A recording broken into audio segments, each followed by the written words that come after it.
Volkswagen Golf is one of the most sold cars in the world. It is practical, it's user-friendly, and it's boring. And Volkswagen did something that everyone expected Volkswagen to do, and that is to make the e-Golf, the electric Golf. But what sets the e-Golf apart from its competitors? In this review, I'm going to find out if the e-Golf has what it takes to beat the current electric car market. There's a blue line going through the interior front end. In the sportier car versions, there's a red line, but because this is an electric car, you have blue. Very easy to differentiate the different Golf models. With the Mark 7, Volkswagen introduced blacked out headlights, and I really like them. And if I'm being honest, the best part about this car is the rear part of the car. The blacked out taillights and a very simple but very recognizable body shape. You will never ever have to figure out what car this is. You know this is a Golf, and you know what you have bought, and you know what you're looking at. It might be too plain for people, but with the e-Golf there are some aerodynamic upgrades to help the e-Golf be more efficient. Some of these upgrades are the rear part of the spoiler. There are some edges on the spoiler which are blacked out, and they help the wake of the car. Now, you nerds who like aerodynamics, this helps to direct the flow behind the car and control the wake.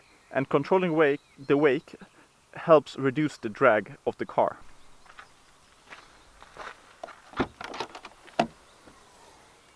Here are the loading cables. This is where I found them.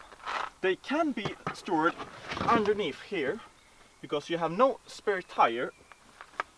There's only a tire reparation kit. But there's one problem with having to charge your car. You have cables that are in the ground, and when it rains they get really dirty, and when you have to fiddle around dragging out the cables, roll them up, put it in the car, it's a quite a lengthy process.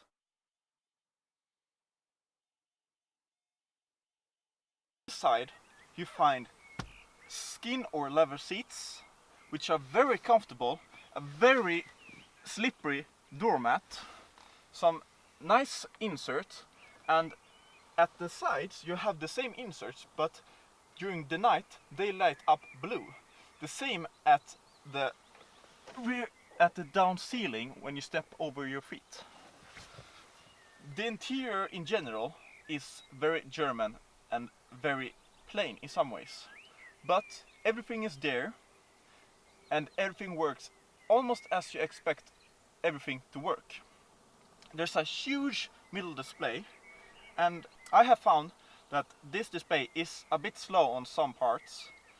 For the most part it keeps up, but it seems that the bigger the screen is, sometimes the slower it gets, because the Polo, it was a smaller screen and it had almost the same operative system, but it was faster. I have to give Volkswagen credit though. The usability of the interior is very high. You have a little space here for your phone to charge. However, this space is pretty tiny, so you can't get your hands inside, which means if you want to plug in a USB cable or anything else, it's very hard to get to plug in because your hands can't fit all the way in. You have two regular size cup holders, which means that if you have quite large beverages, it will be, you have to go in the angle like this. I will show you actually.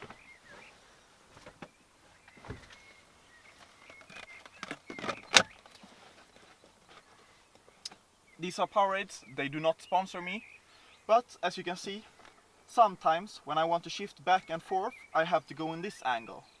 And if I go a bit clumsily, it's nothing that you will have to think about too much, because this is an automatic, because an electric.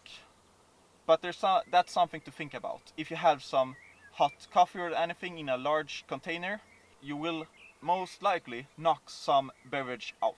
The interior has quite nice materials. There's some standard material which is on this dashboard. It's not bad, but it seems like it's very rubbery, and it feels like they've lined the entire interior of this. It's not cheap, but it just feels standard, just standard. And because there's gray inserts, the entire interior, apart from the nice leather seats with white stitching and perforated leather, the entire interior is good, but it doesn't surprise you, which in some ways is not bad. How's the e-Golf to drive? Well, that's what I'm going to find out.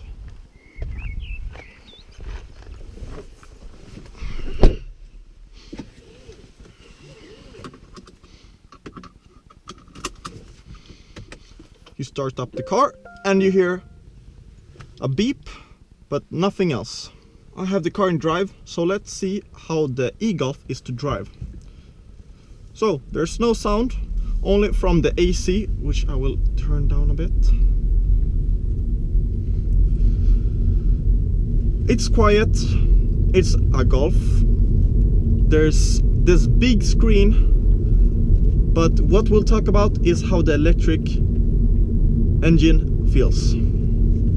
And you have a completely electric dashboard where all of the information is presented almost here, at least what you want to know. You have your power, how much power you're using, and you also have the amount of charge that you get, which you decide by the brake pedal. So I can decide how much I want to charge by using my brake. And I have my fuel consumption and I have my range. So that's what I'm looking at all the time, of course on the road too, because you need to be a safe driver. So we go right here, no left, sorry. So you have 134 horsepower and the car does 0 to 60 in 4.2 seconds. So it should be pretty fast. But we'll try it here soon. But it will be a bit slower. Oh, Aston Martin. It will be a bit slow from 0 to 100. Yeah, it picks up. Yeah, it picks up. Woo! It picks up. But after 70 or 80, it clearly loses some sting. And the top speed is 160. I find it hard to reach that speed because the fuel consumption when going up to over 100 kilometers an hour is humongous. The e-Golf, it's comfortable, it's easy to use, it's easy to operate. You have your regular gear, your gear lever here in blue, you have your drive, you have your brakes. So the brakes will engage when you release the throttle. Regenerate power when you release your throttle. That's really nice. And you can also change your modes. So now I'm in normal, I can go to Eco, and I can go to Eco Plus. Eco Plus is when you need to go far and you need to have as small consumption as possible, which means that the AC is completely turned off. And acceleration, right now I'm having full power. I mean, nothing really happens. Nothing happens at all. But that's to minimize the fuel consumption. You have your standard cruise control with distance keeping. I love Volkswagen's system. It's easy to operate. I love the digital display. But this is a Golf. It's as user-friendly as you could imagine. The only thing is the difference with the electric engine. And that's what I like about the car. There's nothing different in reality. But some people might say, if I buy an electric car, I want people to see that I have an electric car. Then you will want to buy the Volkswagen ID.3 with the cool livery and a very, very interesting car shape. I think that will be really, really cool to see and also to drive, hopefully, and see what kind of new technology that Volkswagen has implemented, because this car has 250 kilometers of range. If you're hypermiling, going behind trucks, as I've done, you can get that fuel your range up quite significantly, but then you have to drive pretty slow on the highway. I even get passed by camper vans, and that's pretty sad, if I'm honest. The next level of electric cars is the charging speed, meaning how long time it will take to charge the car, and the possibility of driving faster for less consumption. At 110 kilometers an hour, this car devours electricity. Absolutely devours. In Eco Plus mode, it won't even go faster than 95. Then it thinks that no, you're driving too aggressively and it's not fuel efficient enough. But I like this car. The problem I have with this car though is the price. In Sweden it starts at 42,000 euros, which is almost twice of a regular Golf. And for only a new power plant, that's too much. It's not priced attractively enough. It's still a small car. And I don't know why Volkswagen did price the e-Golf as they did, but they did it. And that's what I have to live with, and that's what I have to review. Apart from the humongous price, there's nothing really that I can complain about.